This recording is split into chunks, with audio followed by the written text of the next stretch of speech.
Hello, colleagues. We are back. This is our weekly podcast, and we are Think Catalyst. I'm here with my business partner, Vivek Kuchibotla. Another session of everything that you'd like to know about advertising, but no one wants to tell you about. But we're happy to share our experiences. Today, we'll talk about another road to agency hell. Last week, we talked about the road to agency hell and what it meant and what that meant as it relates to managing advertisers, managing their own search process, and how that can go wrong. And today we have another road to agency hell session, and we're going to talk a little bit about the managing of the relationship with your advertising agency. What you should not be doing in terms of managing your advertising agency. So we'll talk a little bit about that. Last week we talked, as I said, about the search process. You're choosing an agency, you started to work for them, you're not really happy with their expectations, the business is not growing, there's a lack of talent, the whole relationship has been distracted by not working properly, and now you have to think about what you're going to do with your agency and how you're managing that. So good morning, Vivek. How's everything with you? Everything is good. And I never know when we do these podcasts if I should say good morning, good afternoon, good evening, or good night, because who the hell knows when people are listening. Right. But yeah, everything's good. Just a little point about agency hell. The hard part about agency hell is being stuck in agency hell because things are not working and you can't get the hell out of it. Mm-hmm. That's the real drama.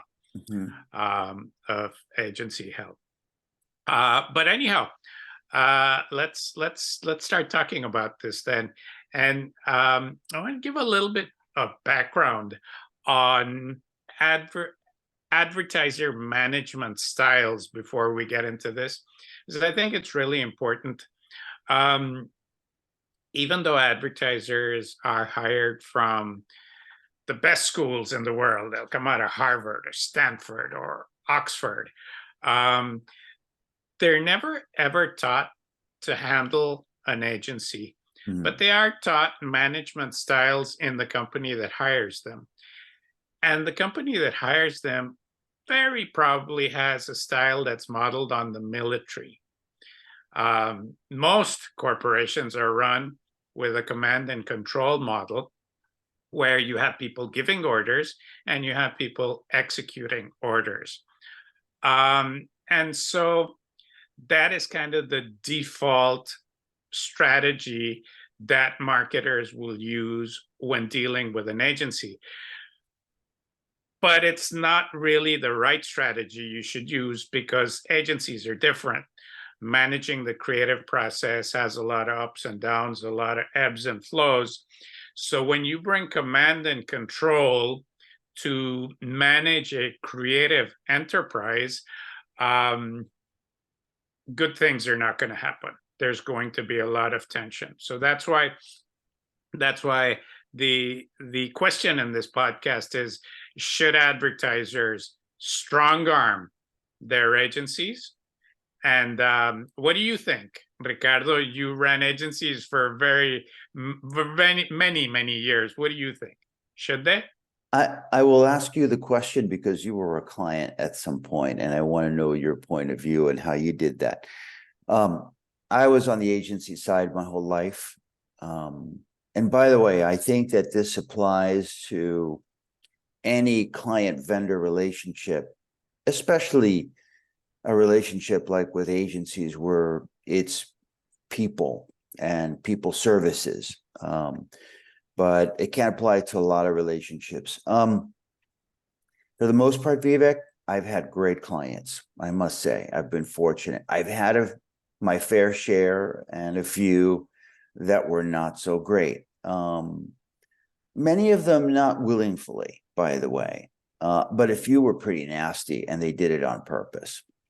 And so there's different ways of dealing with that. We're not going to go into that necessarily today. That may be the subject of another podcast at some point. But today we'll talk about, and you and I, with our agency experience, we've made a list of 4 or 5 things that clients should not do with agencies to try to make them perform better. This is, those are things that these are things that will not really work. On the contrary, they'll come back and it's a boomerang. They'll come back to hurt the whole relationship, and it just will break it down. So we'll discuss that. But I've had my fair share. I just want to make a disclaimer here, because we're not saying that they're being nasty because they're nasty people. Yeah. They're not bullies. It's just that there are certain management styles that work in some environments that don't work in other environments. And because of their lack of experience and understanding in dealing with an agency environment, they sometimes default to what works in a corporate environment. And that's where the strong arming, quote unquote, potentially starts to happen. And there are some bullies too there, but anyways, of course.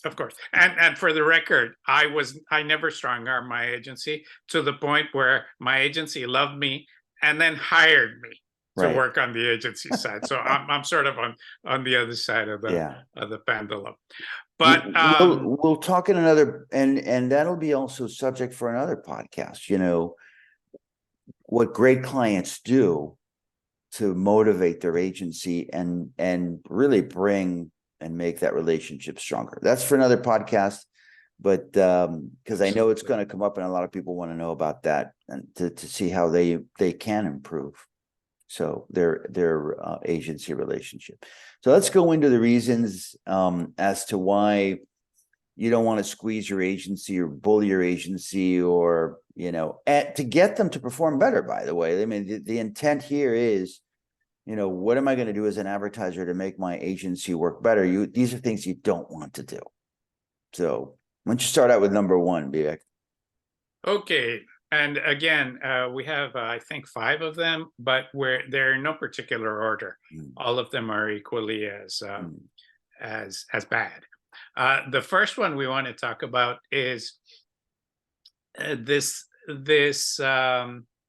perceived right that some advertisers feel they have to be able to decide who is hired to work on their business. They want to interview the candidates who are going to be working on their business, be it generally on the account management side, but sometimes they'll want to do it with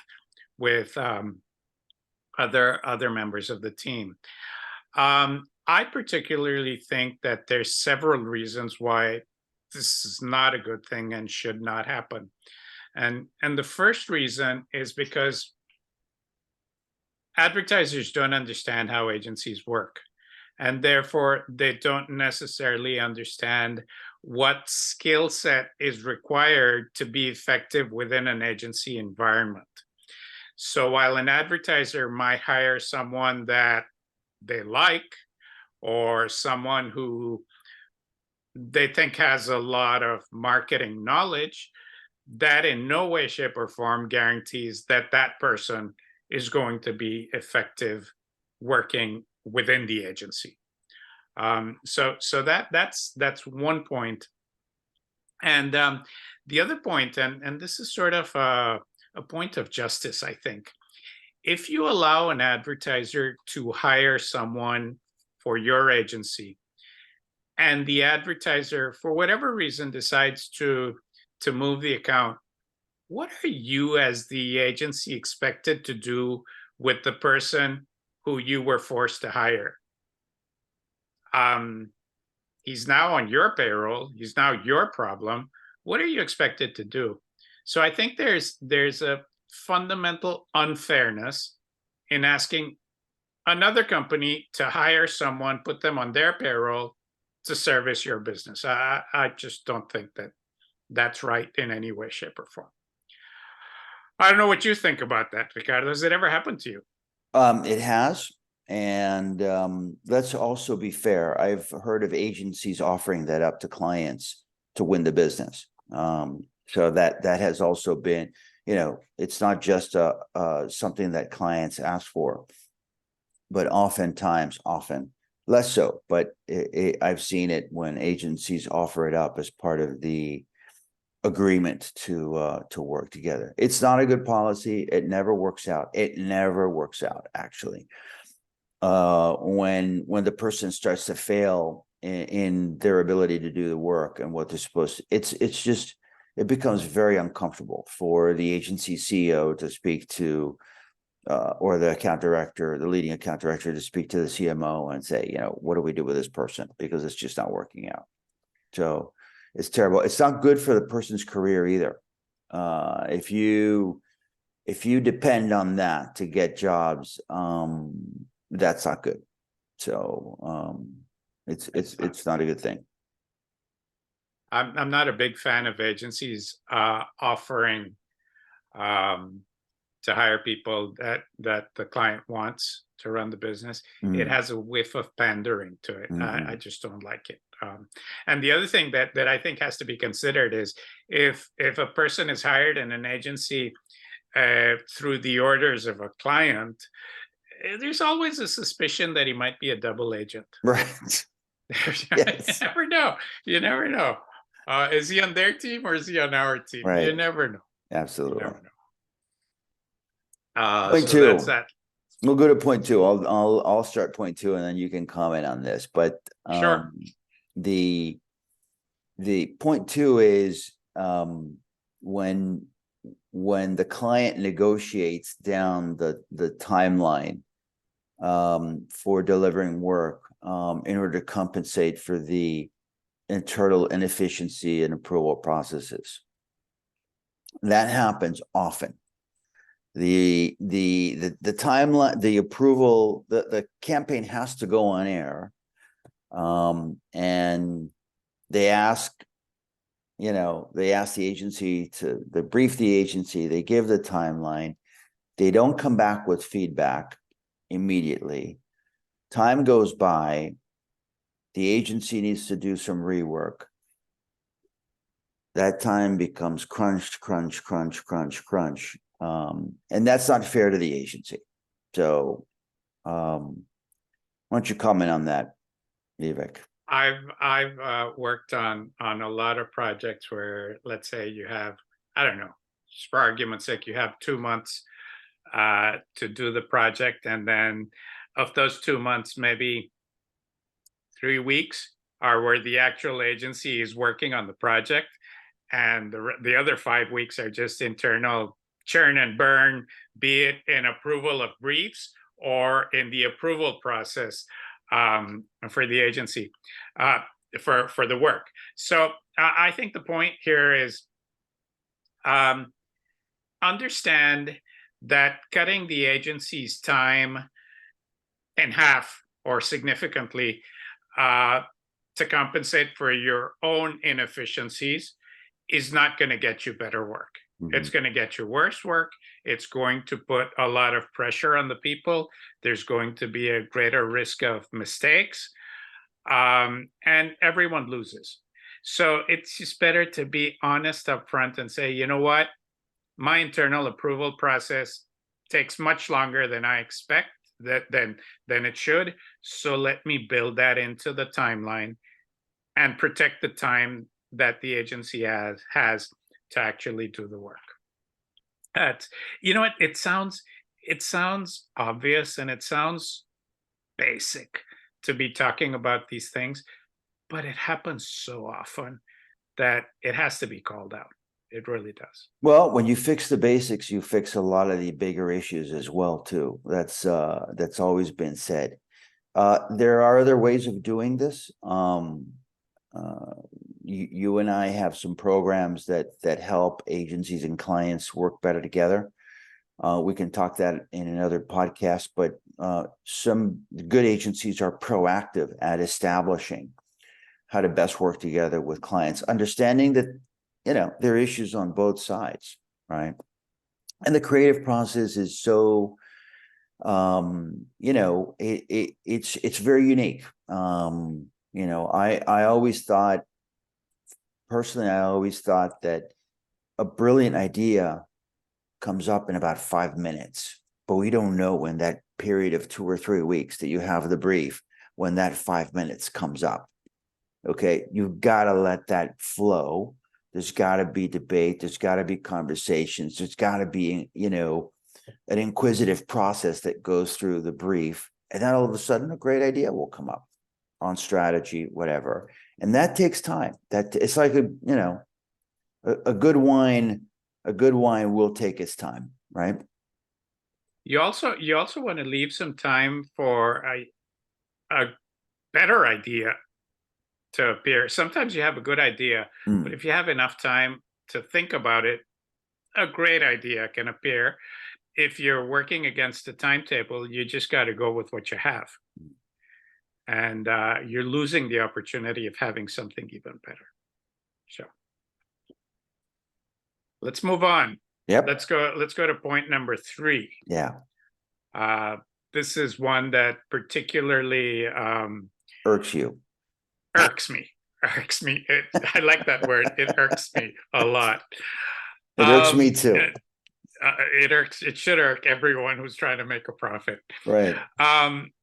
Point number 3 is asking for freebies.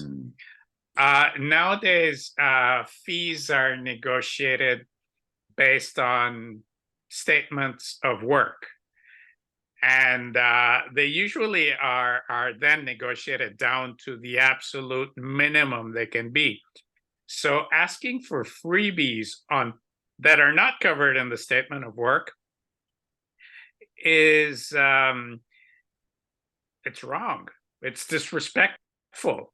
Why should an agency give you anything for free when you're negotiating so hard on bringing the fee down? But beyond that, everything has a cost in terms of assigned resources. So if the advertiser asks the agency for a freebie on something, let's say, for example, you know what, help me train up my marketing department, and I want you to do one training workshop every month for a calendar year.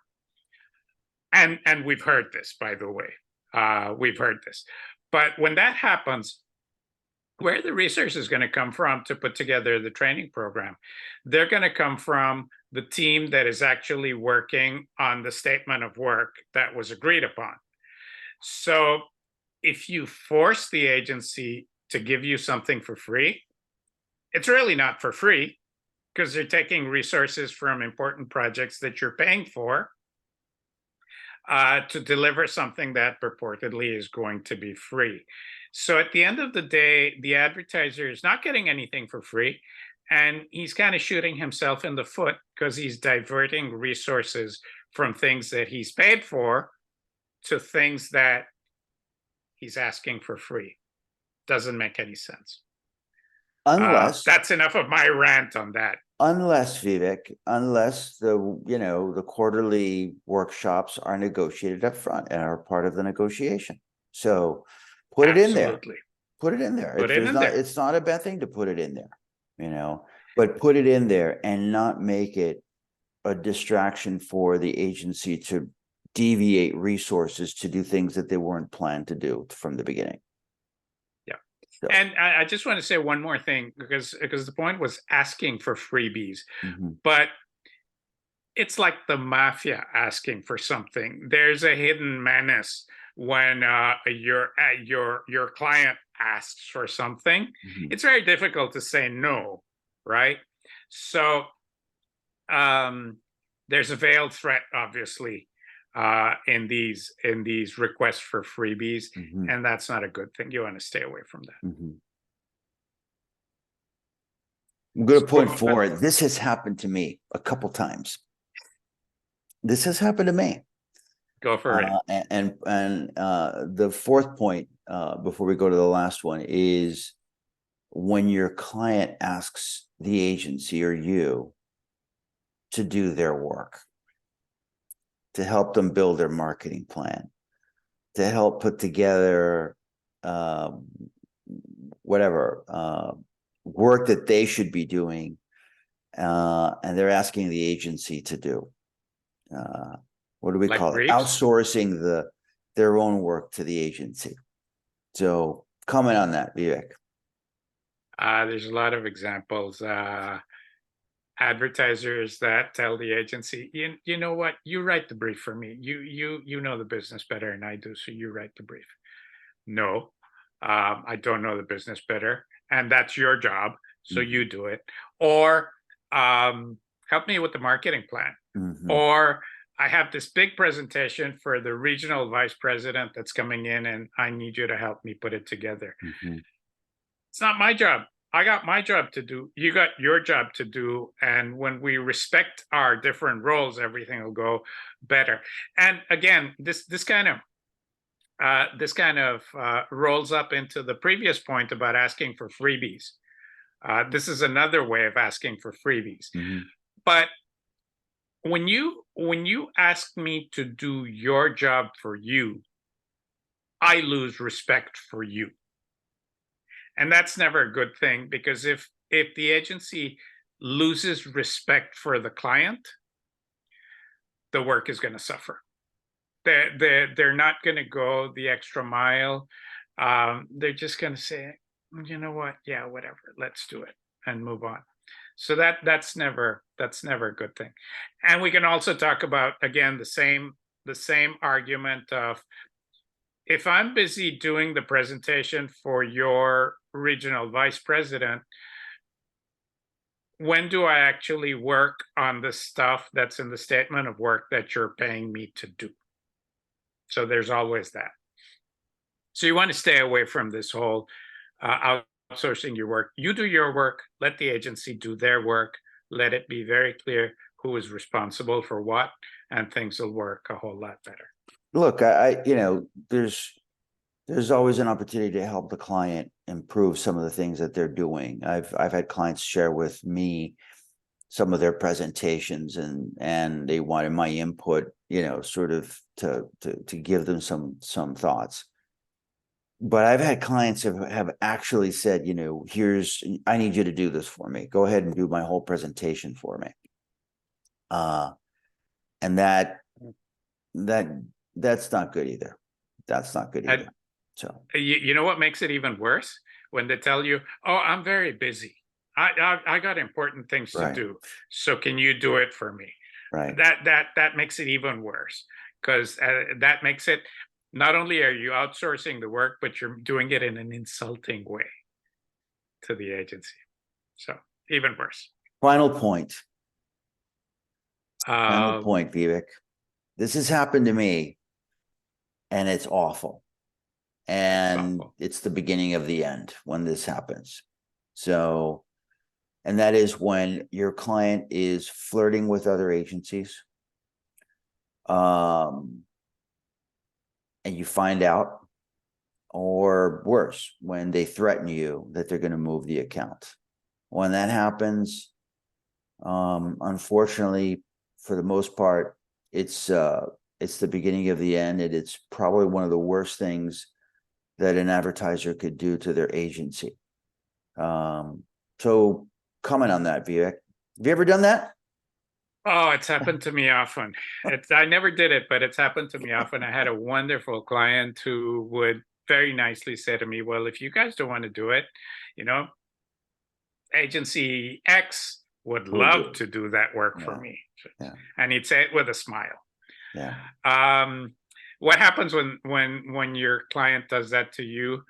You get terrified of losing the account, and therefore you basically become a yes man for the client. Whatever your client wants you to do, you'll say yes. What are the effects of that? Your client then becomes the strategy director. He becomes the creative director. He becomes the production person. He basically dictates the work to you. And everything that he's paying for, the knowledge, the experience, the specific skill set, that your team Done. has goes out the window. Yeah. Because he's running roughshod over the work. Good people at the agency will not want to work for the client. Let me tell you. You know, agency people have egos, and agency people like to feel that they're adding value to a client. And when the client mandates the work, their first reaction is, hey, you know what? Screw this. I don't want to do this anymore. I will go and work for someone who actually values what I bring to the table. So if you threaten your agency, you'll get yes men. But worse than that, all the good people in the agency won't want to work for you. In fact, they'll do everything possible to stay the hell away from your account. Yeah. And you know, we both know this. Every agency has one or two accounts that are considered to be the advertising equivalent of Siberia. When you're asked to work on those accounts, it's because no one else wants to work on them. And that's just it. So you never want to be considered the advertising equivalent of Siberia. Because no one will want to ever work on your business. A vicious cycle starts, really. You know, people are scared to work on the business. Good people don't want to work on the business. The work becomes subpar. There's, you know, anger, betrayal, thoughts in the agency. It's really an awful thing, and it is the beginning of the end. And it doesn't help the advertiser. It actually worsens the whole situation for them, you know, and they will be seen inside their company as manhandling the agency and poorly managing that relationship. So it's awful. Stay away from that. Mutually assured destruction. Yeah. Let's go to the conclusion here. So we talked about what you don't want to do. And when you manage your agency, these are all things that are dangerous. They're not advisable to the client. It doesn't motivate, it doesn't improve the work. It only makes it actually worse. Whereas conversely, when you can focus on positive motivation, you know, being generous, giving honest feedback, transparent, let the agency know that you're willing to discuss and give them an opportunity to respond, and really see how genuinely you want to do great work. I think that those are the things that you do want to focus on. And again, we'll talk about those in another moment, but avoid all the bad stuff. Avoid things that are not going to bring the relationship forward. Vivek, you want to add a few? Don't fall back to the default management styles of corporations and apply them to agencies, because they'll seldom work. You know, I often make an analogy. I like to say that corporations are like the Marines and agencies are like rock bands, right? And just imagine that you are working with Queen. I know I'm an old guy. Don't ask me for new bands. Ask me for 1980s rock. But imagine that you're working with Queen and you need Freddie Mercury to do great work for you. Are you going to threaten him? Are you going to strong arm him? Not going to work. You need other methods. In fact, if you strong arm him, he will probably just quit and leave you in the lurch. So find another way. Strong arming doesn't work. Motivate them, become their favorite client. If you become their favorite client, they will die for you and they'll do great work for you. And you don't become the favorite client by strong arming. So that's kind of the message in this podcast. Okay. Food for thought, advertisers and clients. Hope you've enjoyed it. It's always good to put things, you know, in these podcasts that normally we don't talk about. And I think that this is the real value of some of the things we bring forward. Thank you for listening. Subscribe, like us, share us. Vivek, thanks a lot. Great wisdom. and I think another session where I think we're going to get some really interesting and I think good feedback, because all of this is really about how to avoid making the mistakes with your agency. So thanks again. Have a good week. Thank you, guys. All See you right. soon.